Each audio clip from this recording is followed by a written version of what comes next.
Hello everyone, Assalamu Walaikum. How are you all? I hope you are well.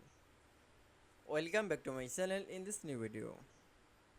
Today's video, how to add dotted border on the image in Microsoft Excel. So get it started. At first open your Excel document file. Firstly, insert from the picture. Now going to the insert menu option. Now for click. Then click for the picture option. Then initialize picture.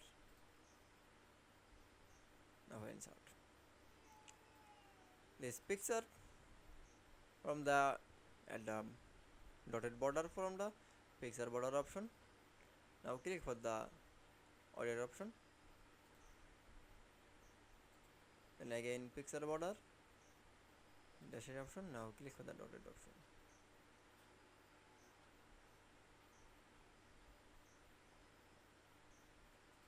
That's okay. Then you show the add dotted border on image in Microsoft Excel. I hope to enjoy the video. Please like, comment, share and subscribe my channel. Thanks for watching.